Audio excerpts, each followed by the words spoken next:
Selamat malam Ibu Bapak, Saudara, sahabat GPIB dimanapun berada. Kembali lagi dalam program Naikol GPIB bersama saya Pendeta Mili. Pada malam hari ini mungkin Ibu Bapak mendengar suara azan yang sedikit-sedikit sayup. Mereka, saudara-saudara kita sedang beribadah, maka saya pun mengajak Ibu Bapak, mari rehat sejenak untuk menikmati persekutuan dengan Tuhan. Karena itu mari buka bagian firman Tuhan yang akan kita renungkan dari Ulangan pasal 20 ayat 19 sampai dengan 20. Sebelumnya mari berdoa. Kami mengucap syukur untuk kasih sayang Tuhan bagi kami, sehingga kami boleh menikmati sepanjang hari ini. Dan tiba saatnya bagi kami untuk menikmati persekutuan dengan Tuhan melalui program Naikol pada malam hari ini.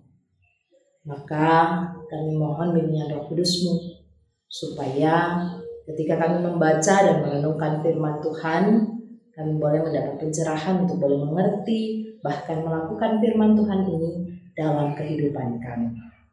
Maka bersabdalah ya Tuhan, kami telah sedia mendengar. Amin. Ulangan pasal 20 ayat 19 sampai dengan 20, firman Tuhan demikian. Apabila engkau lama mengepung suatu kota dengan memerangi untuk merebutnya, tidak boleh engkau merusak pohon-pohonnya dengan mengayunkan kapak kepadanya. Buahnya boleh kau makan, tetapi batangnya jangan kau tebang. Sebab apakah pohon yang di padang itu manusia, sehingga patut kau kepung? Hanya pohon-pohon yang kau ketahui tidak menghasilkan makanan, boleh kau rusak dan kau tebang, untuk mendirikan pagar pengepungan terhadap kota yang berperang melawan engkau, sampai kota itu jatuh. Demikian firman Tuhan bagi kita. Bapak Ibu Saudara, sahabat GPIB, ada orang bilang begini, kalau senang jangan terlalu senang, kalau sedih jangan terlalu sedih. Mengapa? Karena di dalam setiap kesenangan masih ada tanggung jawab. Dalam setiap kesedihan masih ada kewajiban yang harus dikerjakan. Nah, pada malam hari ini Ulangan pasal 20 ayat 19 sampai dengan 20 ini masih merupakan penyampaian dari Musa kepada bangsa Israel tentang ketetapan bagi mereka tentang hukum perang yang harus mereka lakukan di kemudian hari. Bahwa Tuhan menginginkan kalaupun mereka mengadakan perang dan kemudian menang di dalamnya, mereka tidak boleh merusak.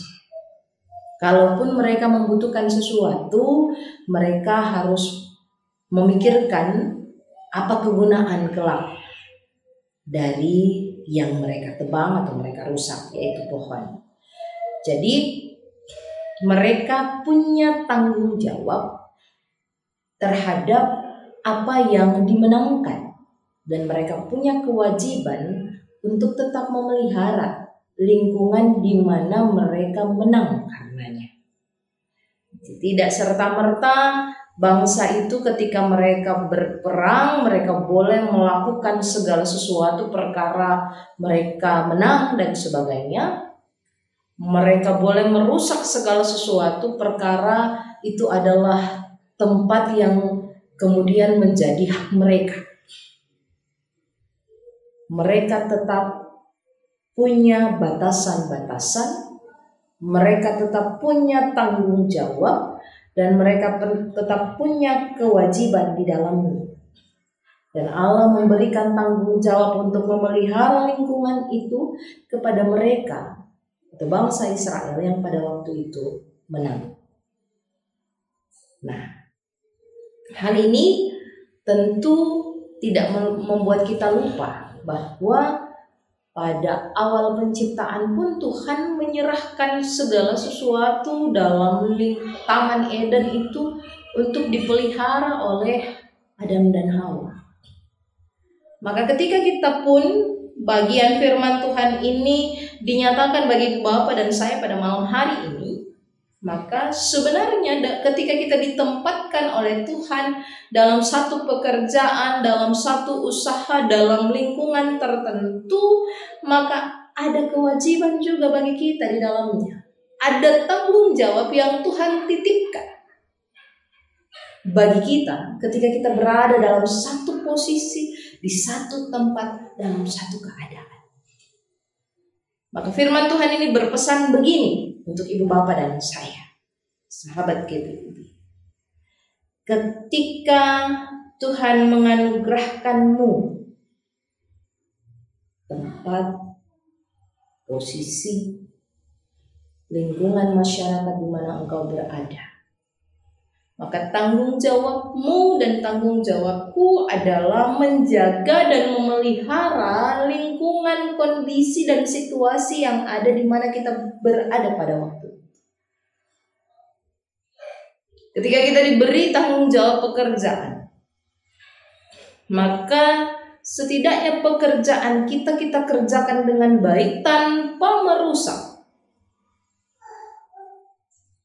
kondisi yang ada. Ketika kita ditempatkan dalam satu lingkungan, maka berpikirlah untuk membangun sesuatu tanpa merusak lingkungan yang ada.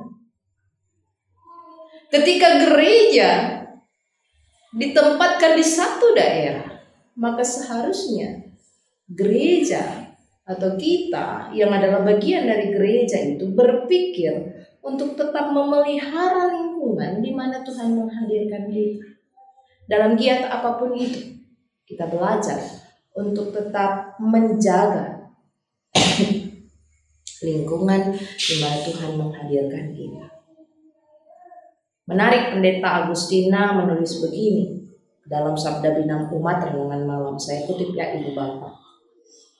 Dalam anugerah selalu ada tanggung jawab. Dalam setiap hak selalu ada kewajiban. Maka ketika kita menerima anugerah, tempat, posisi, situasi, keadaan yang ada tanggung jawab yang Tuhan titipkan. Itu yang pertama. Lalu berikutnya, bahwa ketika kita diberi tanggung jawab, tentu ada hak. Namun hak itu dibarengi dengan kewajiban. Kewajiban untuk tidak merusak, kewajiban untuk memanfaatkan dengan baik apa yang ada di lingkungan kita, termasuk diri kita. Sehingga sebagai ciptaan Tuhan, kita diberi tanggung jawab kemudian untuk merawat, untuk tidak merusak. Tidak hanya pribadi-pribadi manusia, tetapi juga ternyata kita diberi titipan lingkungan alam yang Tuhan hadirkan ini untuk tetap terpelihara. Nah, pertanyaannya satu hari ini Ibu Bapak, sepanjang kita beraktivitas, sudah berapa banyak sampah yang kita ciptakan? Berapa banyak udara yang kita rusak? Lingkungan di mana kita berada, apakah sudah kita pelihara? Jangan hanya menuntut hak, tetapi kewajiban dan tanggung jawab kita tidak lakukan. Kita menuntut hak kita untuk Tuhan memberikan udara yang bersih, tetapi kewajiban kita untuk memeliharanya tidak ada. Kita diberi tanggung jawab, kita diberi kebebasan, kita beri kekuasaan. Tetapi kita tidak bertanggung jawab terhadap semuanya itu. Kita sudah terima berkat dari Tuhan. Tapi apakah kita berdampak bagi orang-orang di sekitar kita dan menjadi berkat bagi mereka? Apakah kita menerima berkat itu lalu kita menjadi berdampak, menjadi berkat bagi alam lingkungan di mana kita berada? Saya tinggal di Tanjung Selor, Ibu Bapak. Selama saya bertugas di tempat ini, saya melihat juga bagaimana orang-orang memanfaatkan lingkungan. Namun sayangnya banyak yang tidak memelihara dengan baik. Alam ini menghasilkan buat kita. Tapi sayangnya, kita tidak memelihara dengan baik alam yang Tuhan ciptakan. Akibatnya apa? Seringkali terjadi banjir. Ada kekeringan juga.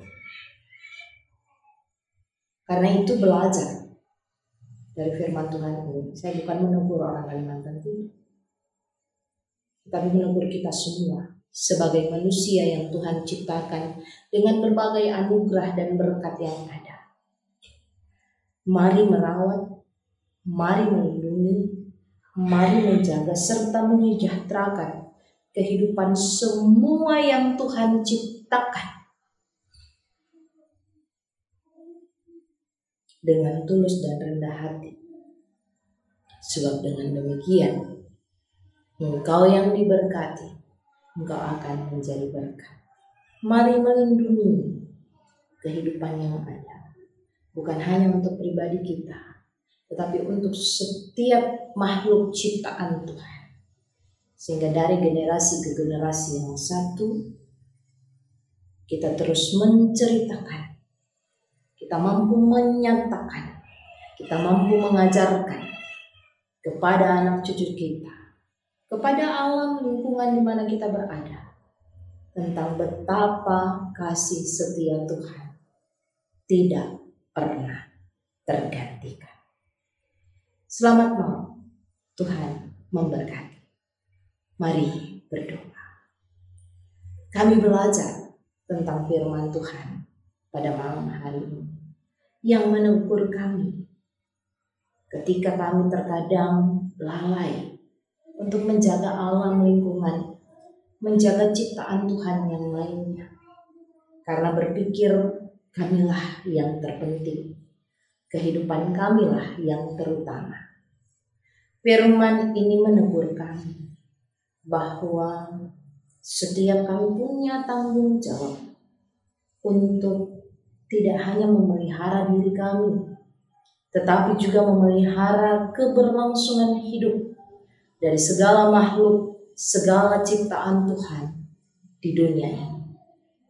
Maka kiranya Tuhan, ketika kami beristirahat, kami tetap merenungkan firman ini, dan besok pagi kami boleh beraksi untuk kehidupan dunia dan memuliakan nama Tuhan. Kami mohon Tuhan memelihara keberadaan kami pada malam hari ini dan bangunkan kami besok pagi dengan tubuh yang sehat, sehingga firman Tuhan ini dapat kami lakukan dalam hidup dan kehidupan kami. Amin. Sampai jumpa di program Naik Call selanjutnya. Tuhan Yesus memberkati.